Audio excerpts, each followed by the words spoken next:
Bună ziua!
Bună ziua!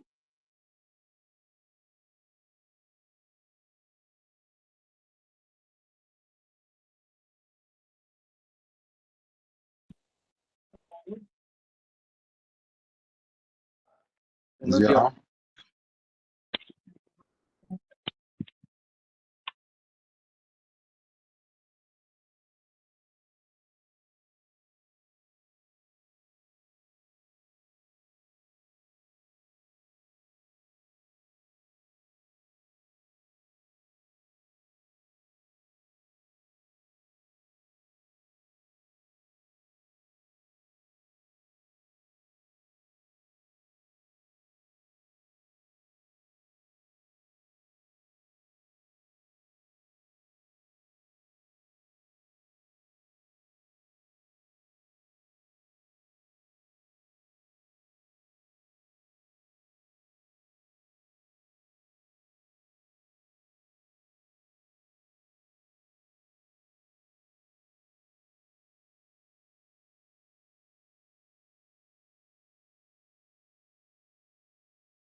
Bună ziua!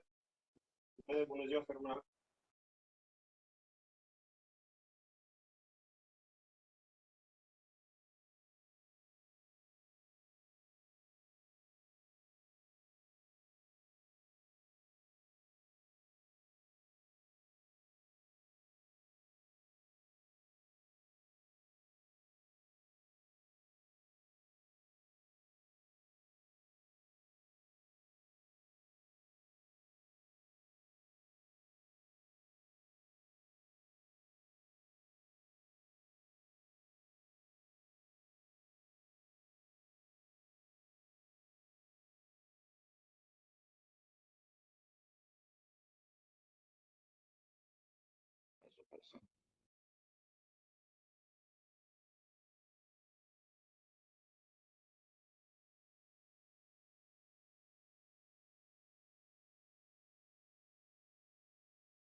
În locul domnului Gim aveți hotărâre, nu vă trebuie dispoziție.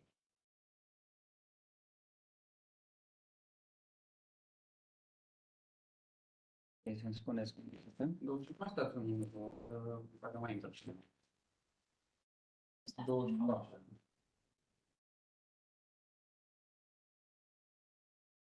Bine, și rămâi acolo sau ca să te auzi și tu? Are. A ieșit pe la mine. Ok. Bună ziua! Bună ziua!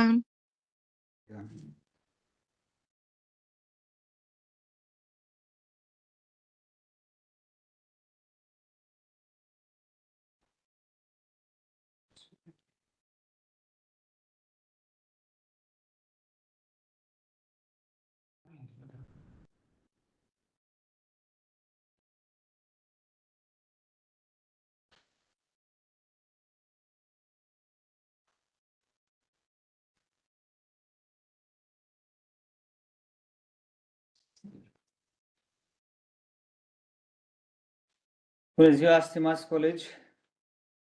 Declar deschisă ședința ordinară în format videoconferință a Consiliului Județean Constanța de astăzi, 28 iunie 2023, convocată în baza dispoziției numărul 244 din 22 iunie 2023 și suplimentat proiectul ordine de zi în baza dispoziției numărul 245 din 23 iunie 2023. Acum dau cuvântul secretarul general al județului pentru a face prezența. Bună ziua, domnul Lupu Mihai prezent. Abdurefi Semiran. Doamna Abdurefi. Domnul Barață Bogdan Dumitru. Bună ziua tuturor, prezent. Bună ziua! Doamna Bercaru Nicoleta. Prezent, bună ziua. Domnul Bereș Adrian. Domnul Bucovală Enache. Ziua, prezent. Domnul Caprinciu Stelică. Bună ziua, prezent. Bună ziua! Domnul Prezentă și Chiriac eu. Ștefan Cristian. Bună ziua, prezent. Domnul Ciobănel Marius Costel. Ziua, prezent. Domnul Ciobanu Cosmin. Bună ziua, prezent. Doamna Constantinescu Dana Mariana. Prezentă, bună ziua. Domnul Dia Ionel. Prezent, bună ziua. Domnul Dima Alexandru Cristian. Bună ziua, prezent. Domnul Donțu Gheorghe. Domnul Drăgan Leonard. Bună ziua, prezent. Doamna Dumitrescu Carmen. Bună ziua, prezent, scuze de întârziere. Domnul Ienciu Petre. Domnul Iepure Bună ziua. Petre. Bună ziua, prezent. Domnul Filipescu Răzvan. Prezent, bună ziua. Da. Doamna Gheorghe Veronica Adriana. Bună ziua. Bună ziua, prezentă. Domnul Gima Stelian. Concedii. Domnul Guteanu Stere. Bună ziua, prezent. Domnul Ilie Cătălin Costel. Bună ziua, prezent. Doamna Lazar Gilda Valentina. Bună ziua, prezentă. Domnul Nedelcu Eduard Tirius. Bună ziua, prezent. Domnul Opreanu Dorin Dumitru. Bună ziua, prezent. Domnul Palas Claudiu Iorga. Prezent. Domnul Petre Marius Liviu. Bună ziua, prezent. Domnul Popa Liviu.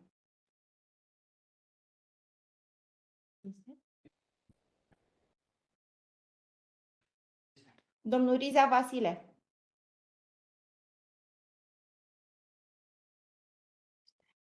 Domnul Roșca Cristian Gelu. Bună ziua, prezent. Domnul Senopol Virgil Cristian. Prezent, bună ziua. Domnul Tănase Leonard Florin. Doamna Topolov Gianina Ionela.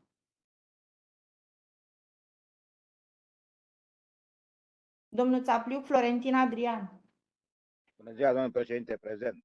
Bună ziua! Domnul Zahariuc Florin Cristian. Bună ziua, Mai întreb.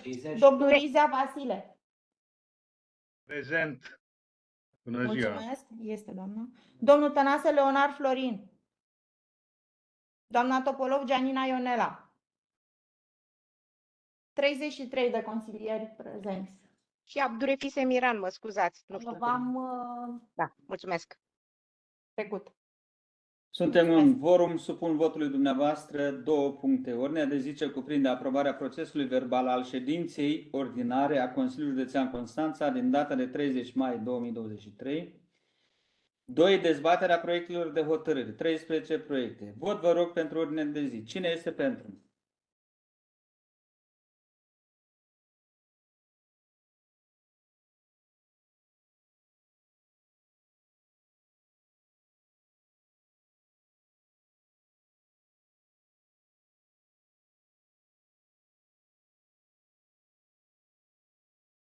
La mine nu a apărut. nici la mine.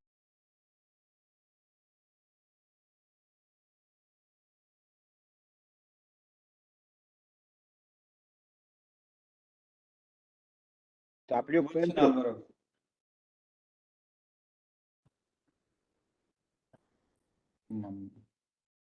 Eu votez pentru. Nu a apărut sondaj, nu a apărut nimic. Da. Cui nu i-a apărut sondajul pentru vot, să și manifeste votul vocal, să înregistrează, vă rog. Eu pentru. Pentru contest. Nu a apărut. Mulțumim frumos. Vot final 33 de consilieri prezenți pentru 33. Dau cuvântul secretarul general al județului pentru a supune spre aprobare procesul verbal al ședinței anterioare. Supun atenției dumneavoastră aprobarea procesului verbal al ședinței ordinare din data de 30 mai 2023. Vot, vă rog. Să închidă votul celălalt. Un moment, e o problemă tehnică. Acum s-a închis votul trecut și se deschide votul pentru dumneavoastră.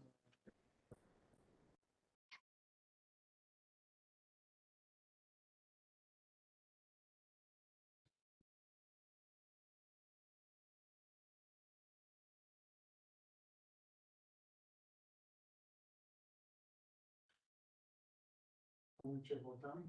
Procesul verbal al ședinței din 30 mai 2023.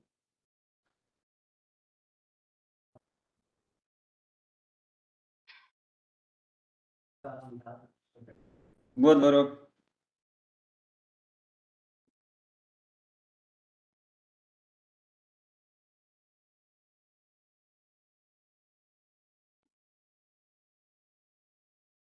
Mie nu mi-a apărut pentru.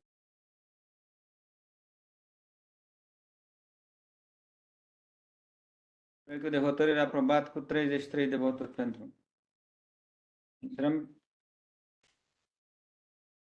punctul 1 la ordinea de zi. Proiect de hotărâre numărul 133 privind constatarea încetării de drept a mandatului de consilier județean al domnului Pârvulescu Florin, precum și vacantarea locului de consilier județean.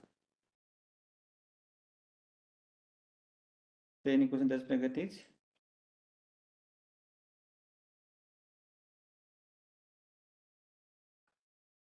Vot, vă rog.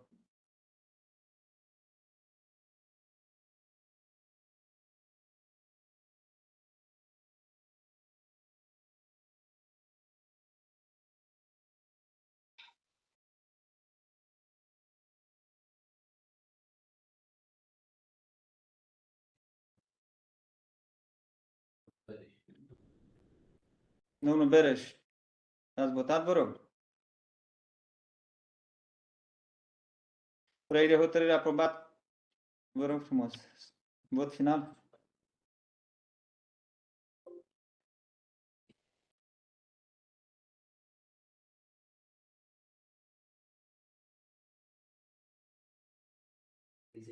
pentru. 32 de voturi pentru. Punctul 2 pe ordinea de zi. Proiect de hotărâre numărul 132 privind desemnarea reprezentantului Consiliului Județean Constanța în Consiliul de Administrație al Muzeului de Artă Populară. Vă rog, faceți propuneri pentru nominalizări, vă rog.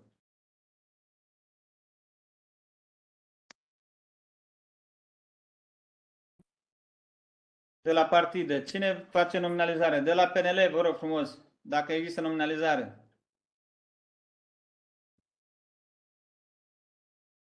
De la PSD, dacă există nominalizare, vă rog. PSD-ul nu are nominalizare. De la USR, vă rog. Grupul consilierilor USR nu are nominalizare. Pro-România, Nici noi nu avem nominalizare. PMP, vă rog. Nu avem nominalizare, mulțumim. Atunci, cu permisiunea dumneavoastră, dacă sunteți de acord, vom face noi. N-am știut de acest lucru, vom face o propunere și din cadrul Consiliului Județean întreb secretariatul dacă este în regulă. Treceți, da. Doamna Cristina Caterinici. Poate că este director și are în coordonare. Are în coordonare atunci. Retrage și îl repunem data Îl repunem atunci pe ordinea de zi data viitoare, dacă nu sunt propuneri, vă rog frumos.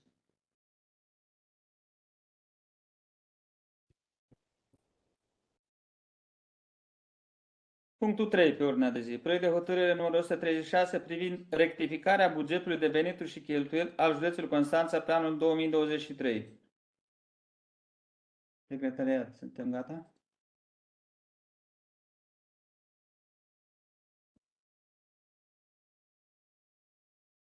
Vot da?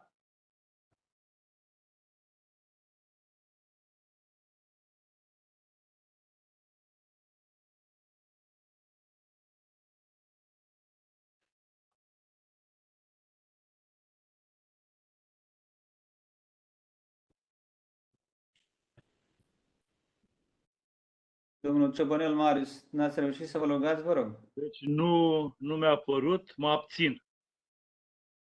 Ok, și Bereș. doamna Bereș, vă rog. Domnul Bereș. Domnul Bereș. Final, vot, vă rog. 30 pentru. 30 de voturi pentru și 2 abțineri. Proiect de hotărâre numărul 135 privind modificarea bugetului total al proiectului. Scuze. 4. Nu le-ați numerotat. Proiect de hotărâre numărul 134 privind rectificarea bugetului și modificarea listei de investiții al Direcției Generale de Asistență Socială și Protecția Copilului Constanța pe anul 2023. Vot, vă rog.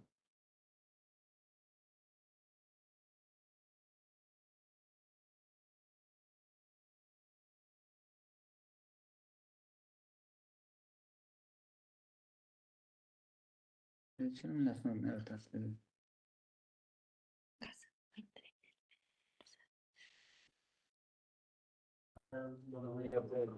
Domnul Iepure, n-ați reușit. Vă rog. Domnul Iepure, ne auziți?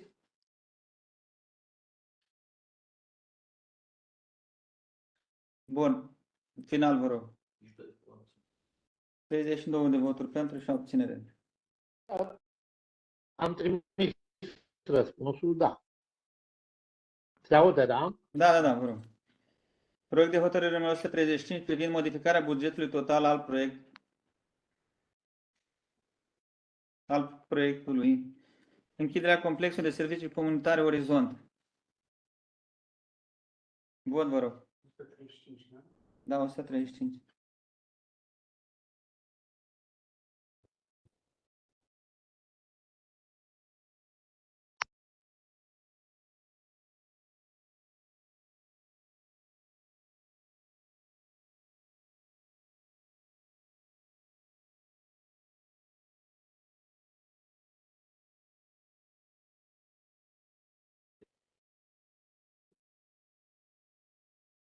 Persoane.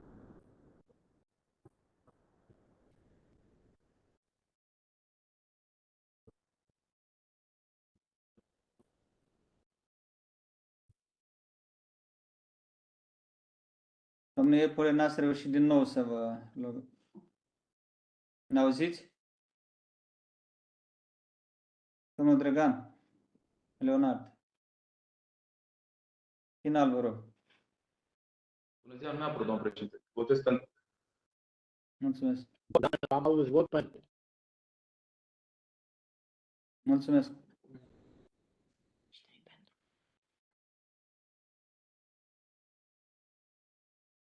Proiect de hotărâre aprobat cu 33 de voturi. Proiect de hotărâre numărul 137 privind modificarea statutului Asociației de Dezvoltare Intercomunitară Apă Canal Constanța. Vot, vă rog.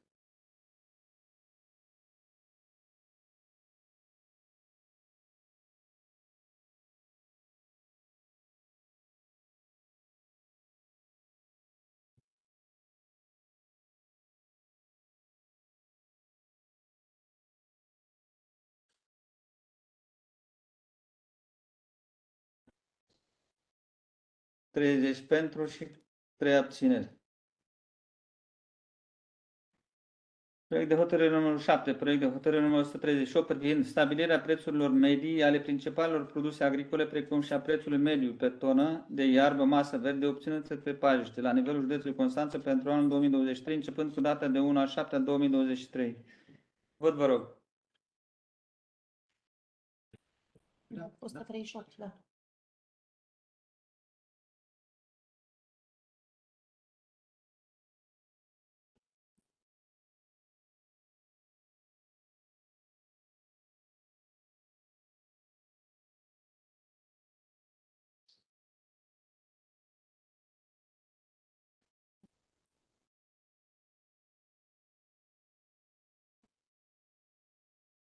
Final.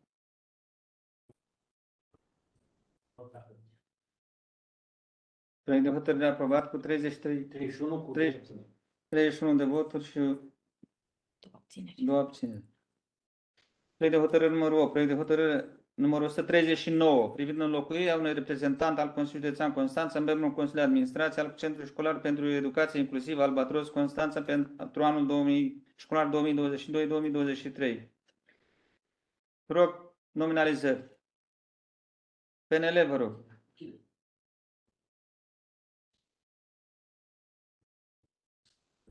Din partea Partid Național Liberal, dacă sunt nominalizări.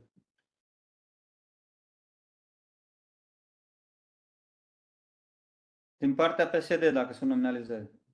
PSD nu are nominalizări.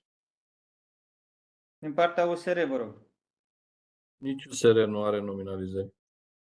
Pro-România, Nici Pro-România, mulțumim. PMP, Nici PMV, mulțumim. retragem pentru altă dată.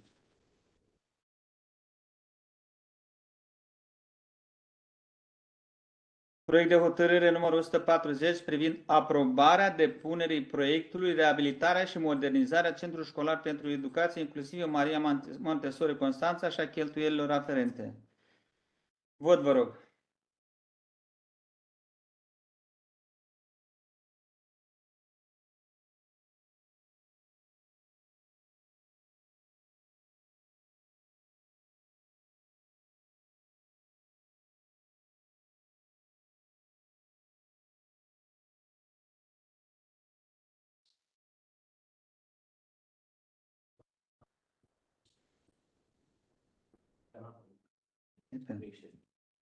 Proiect de hotărâre aprobat cu 33 de voturi. Proiect de hotărâre numărul 10. Proiect de hotărâre numărul 141 privind aprobarea indicatorilor tehnico-economici faza SF Dali aferenți proiectul stației de reîncărcare pentru vehicule electrice la obiectivele aflate în domeniul public al județului Constanța.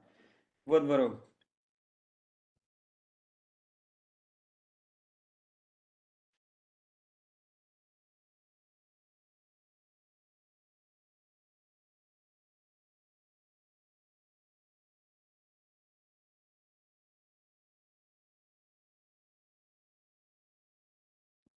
Final. Voteze, iar trebuie să închidă votul.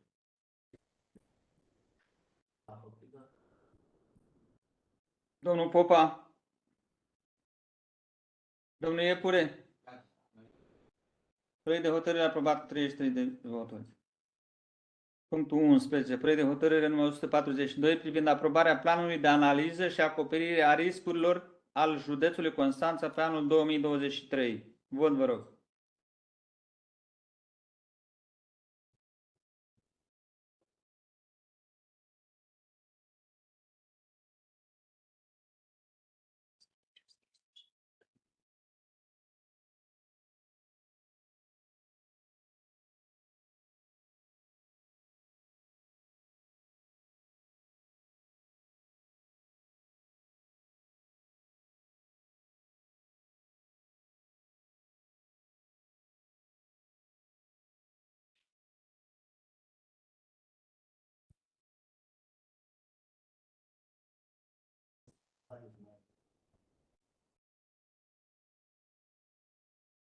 Azi e mai greu.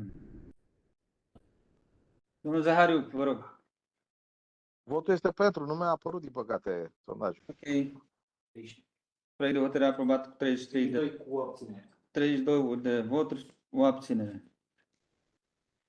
Punctul 12 pe ordinea de zi, proiect de hotărâre numărul 143 privind actualizarea monografiei economico-militară a județului Constanța pe anul 2023. Vot, vă rog.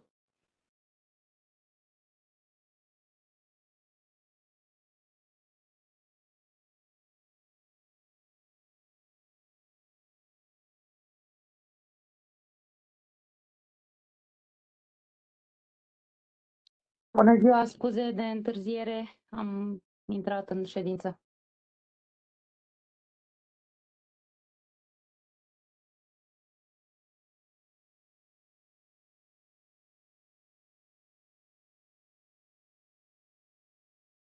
Final.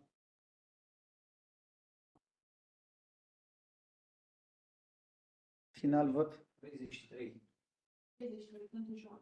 33 de voturi pentru și o abținere.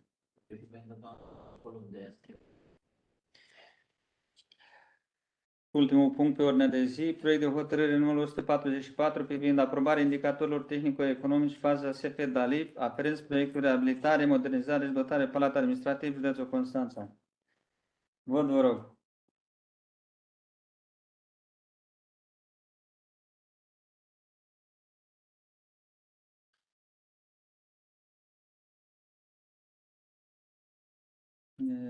Cred că am închis eu. Consemnați că este.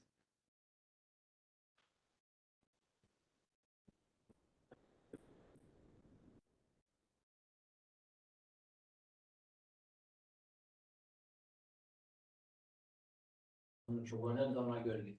Doamna Gheorghe. Am votat pentru.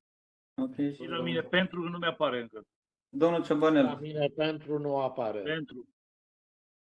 Pentru și la mine, la Liviu Popa.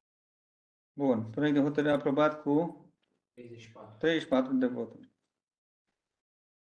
Stimați colegi, declar ședința închisă, nu înainte de a le ura colegilor noștri musulmani sărbători fericite. Le va anunța că începând cu data de 10 iulie voi fi în concediu de odihnă pentru o perioadă așa cum prevede legea. Mulțumesc frumos, o zi bună și concediu plăcut tuturor. Mulțumim frumos pentru urări. Zi bună tuturor! O zi bună. La revedere. Revedere, o zi bună tuturor.